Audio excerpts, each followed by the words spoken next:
Hello and welcome to Blossom Converses. I'm going to be talking about the recent Tonga eruption. Let's get straight into it. I'm not going to do too much introduction. Let's just get on with the interesting stuff. That's all anybody cares about.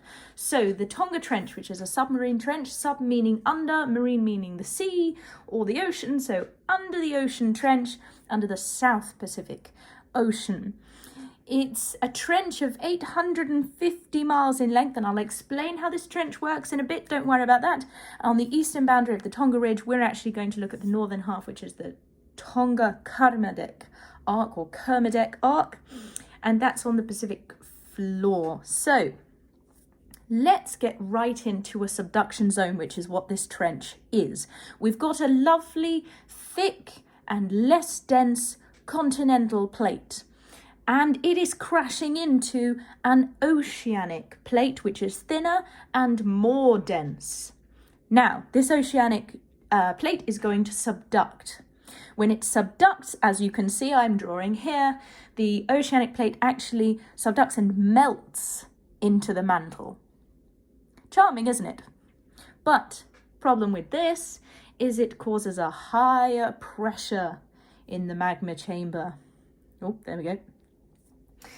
Now, what does this do? This can cause explosions. How does it do that?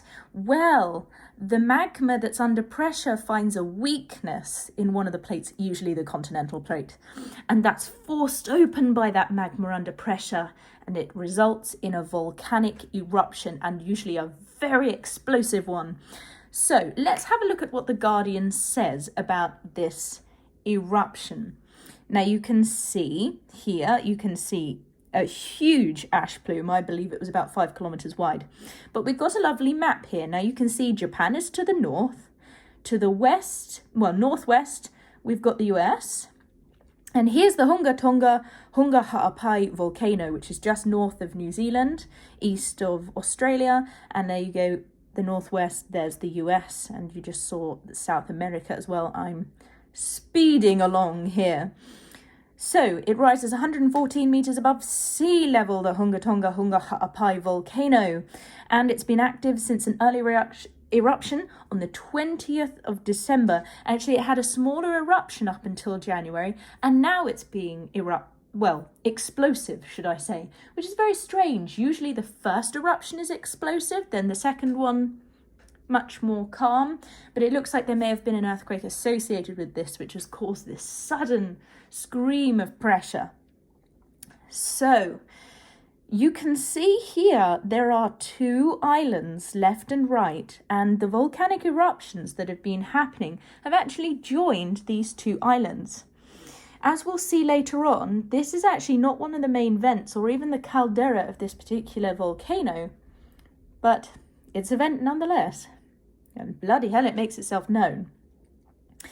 So we can see that it's been raining ash over nearby Tongan islands. Now, if you know anything about biomes, there's probably a lot of rain in these areas as they're very rainforesty.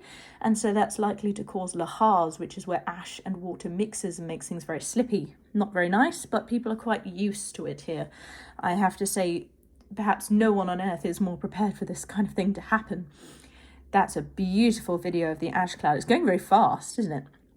So there's been some flooding in coastal areas, which is what we're going to go into in more detail later, because actually the flooding of coastal areas, these tsunamis, were actually quite more severe than were expected.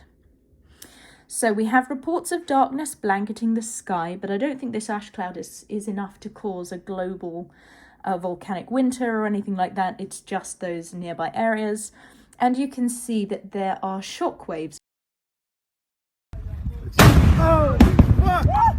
Holy shit!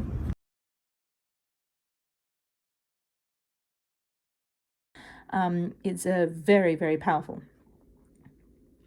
Tsunami warnings were issued across the Pacific, and that means 230,000 people across 8 areas could potentially be affected, but we're going to look into that more because it's more serious than you'd think.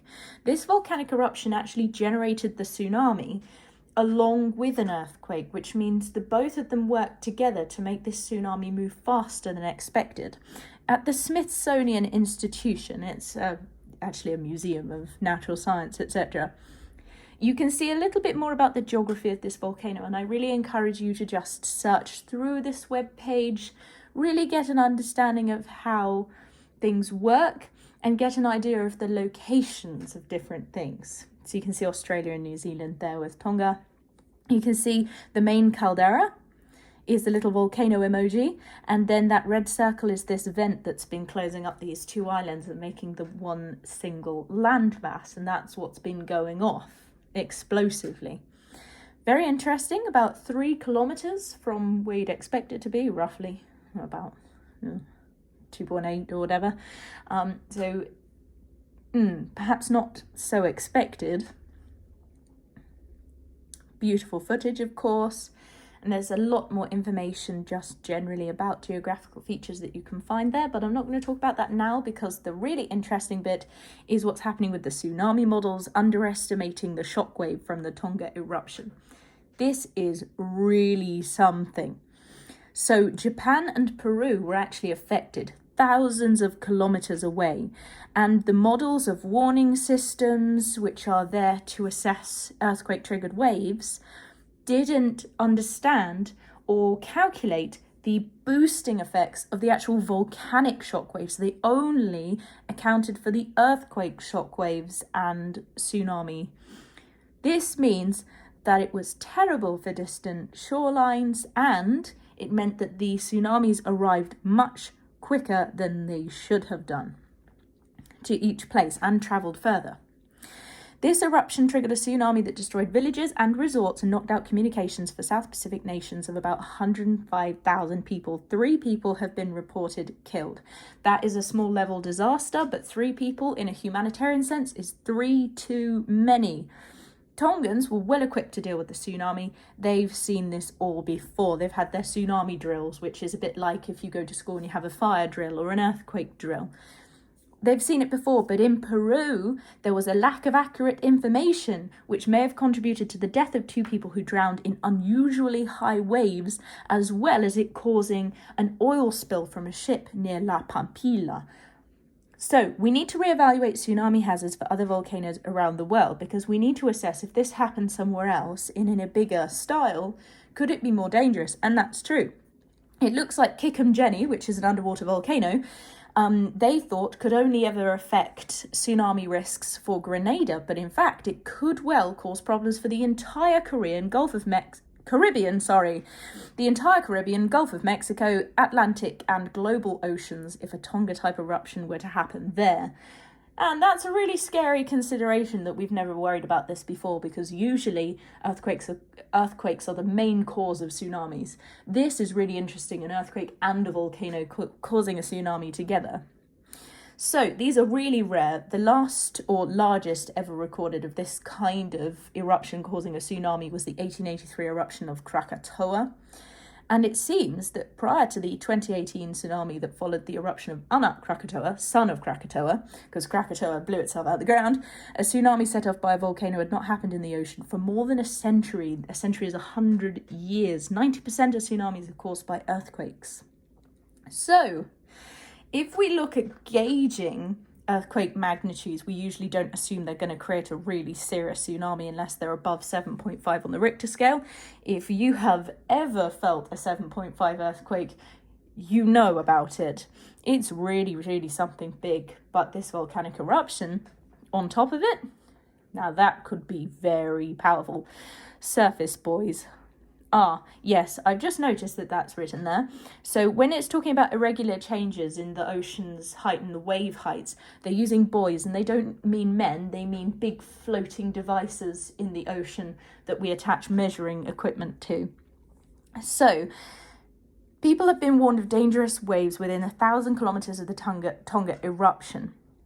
But it seems that the tsunami waves were travelling around 300 metres per second. It says 200 there, but if you read through, actually 300 metres per second, and was so powerful that it caused the atmosphere to ring like a bell. Now, it doesn't mean ring like a bell like everybody could hear this ringing. What they mean is that it travelled almost at the speed of sound, and it was almost as if the whole atmosphere was affected by it. Now, the shockwave amplified ocean waves around the world, pushing them farther afield and accelerating their travel time, was something that tsunami warning centers weren't equipped to handle.